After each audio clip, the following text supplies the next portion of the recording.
de la République, bonjour. Nous sommes aujourd'hui le 10 novembre 2020. Comme vous le savez, je m'appelle Agnès Sirigueli, je suis l'ancienne maire adjointe des ressources humaines de Saint-Germain-en-Laye et je suis politologue. Politiquement, je suis de droite et de confession catholique. Je me suis réjouie, comme beaucoup d'admiratrices du général de Gaulle, que vous rendiez hommage hier à Colombelles et Deux Églises, au fondateur de la Ve République, décédé il y a 50 ans, le 9 novembre 1970. Mais pensez-vous, Président, que le général de Gaulle, tout auréolé de sa grandeur et de sa foi catholique, aurait porté un masque sur le visage? Pensez-vous que lui, le grand résistant qui a, je dirais, mené tant de combats, aurait eu peur d'un virus grippal totalement bénin? Pensez-vous que le général de Gaulle aurait confiné le peuple français en se fondant sur les déclarations alarmistes et mensongères de son ministre de la Santé? Bien sûr que non. Il n'avait peur de rien, le général de Gaulle, et il a dû bien rire hier en voyant devant sa majestueuse croix de Lorraine cette assemblée ridicule, apeurée et masquée venue lui rendre hommage. Animé d'un amour immodéré pour la France et les Français, à qui il a tout donné, il n'aurait jamais pris la décision d'un confinement généralisé. Il aurait fait, comme l'actuel président des États-Unis, M. Donald Trump, il se serait retiré avec détermination et panache de l'Organisation mondiale de la santé, gangréné par les vaccinologues, la corruption et les conflits d'intérêts.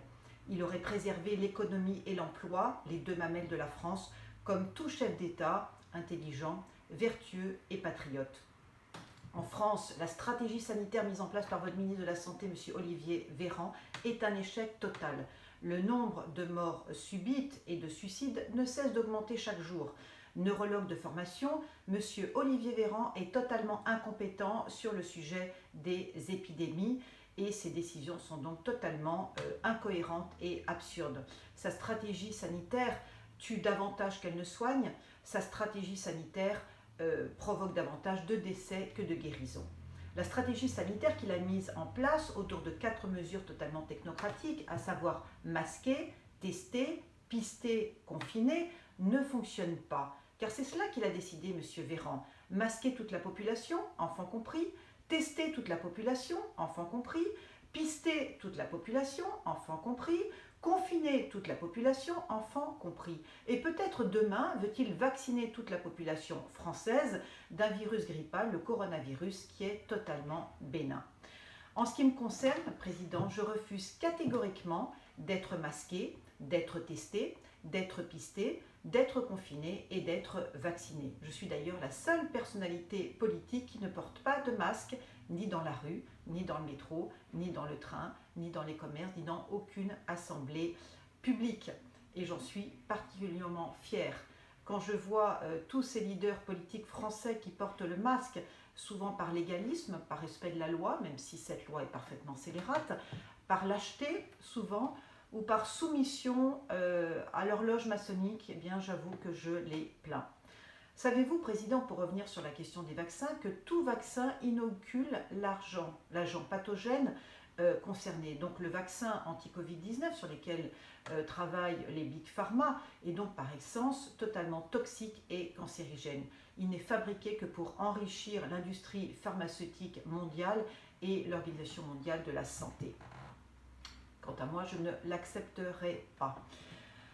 Or, vous le constatez, Président, plus les Français sont masqués, testés, contrôlés, confinés et sédentarisés, plus ils tombent malades. C'était logique et prévisible. Les Français respirent depuis 8 mois un air vicié sous leur masque, à savoir leur propre gaz carbonique. Les Français sont accablés depuis 8 mois par une propagande mortifère, 24 heures sur 24, 7 jours sur 7, qui ne leur parle que de maladies, que de chagrin et que de décès. Les Français sont incités depuis 8 mois à se faire tester massivement et à dénoncer via une application de délation numérique leur fréquentation et leurs relations.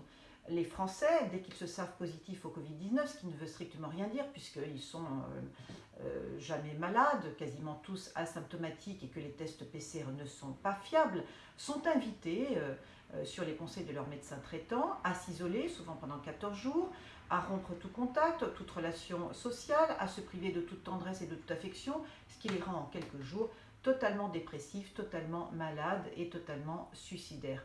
Quant à ceux qui sont confinés chez eux, astreints à une sédentarité, une oisiveté mortifère, beaucoup, il faut le savoir, ne bénéficient d'aucun revenu, d'aucun loisir, d'aucune activité. Ils se morfondent devant la télévision ou les réseaux sociaux, ils s'ennuient, certains boivent, fument, se droguent parfois et peut-être pire dans l'isolement de leur domicile.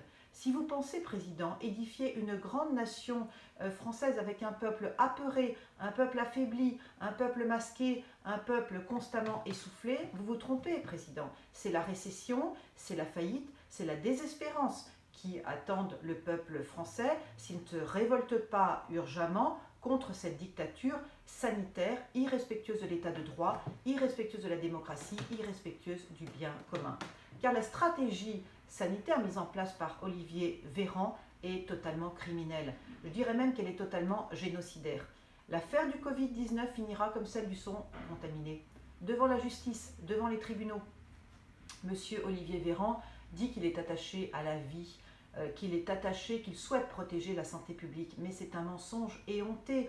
Qui est responsable des 232 000 avortements pratiqués en 2019? C'est lui, en raison d'une politique d'encouragement à l'avortement. C'est un record absolu depuis 30 ans. Jamais les Françaises n'ont autant avorté. 232 000 avortements, c'est comme si on avait tué toute la population de Bordeaux. Quant à légaliser l'avortement à 14 semaines, mais c'est parfaitement scandaleux. Savez-vous, Président, ce qu'est un bébé de 14 semaines? Non, vous ne le savez pas, vous n'avez malheureusement pas d'enfant et peut-être n'avez-vous jamais vu une échographie de votre vie.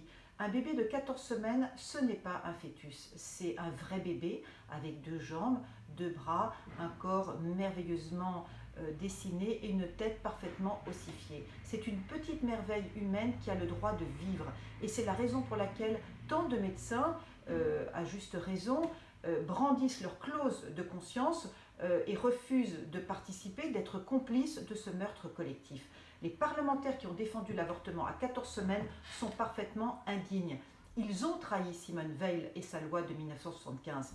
Ils considèrent que l'avortement est un banal moyen de contraception, alors qu'à 14 semaines, je leur dis yeux dans les yeux, c'est un infanticide.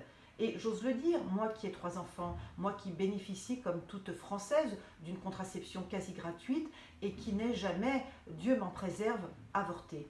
Monsieur le Président de la République, Olivier Véran a franchi une ligne rouge. Il est responsable de cette catastrophe sanitaire et économique. Vous n'êtes pas médecin, vous lui avez fait confiance, tout le monde ou presque lui aurait fait confiance, mais il a trahi votre confiance en mettant en avant des modélisations scientifiques totalement mensongères et alarmistes, en nous annonçant 400 000 morts du Covid-19 si vous ne confiniez pas le peuple français. Il est donc responsable de toutes les dépressions, de toutes les faillites, de tous les suicides qui se sont enclenchés au premier confinement et au deuxième confinement. Il est responsable de toutes les dépressions infantiles, il y en a beaucoup, de tous les autismes, de toutes les aphasies provoquées par le port obligatoire chez les enfants, par le port obligatoire du masque, par le confinement généralisé, par la sédentarité obligatoire. La plupart des enfants masqués aujourd'hui ne parlent plus et sont constamment essoufflés. Olivier Véran est responsable aussi de la fermeture des églises catholiques qu'il considère comme tout laïcard, comme des lieux de contamination.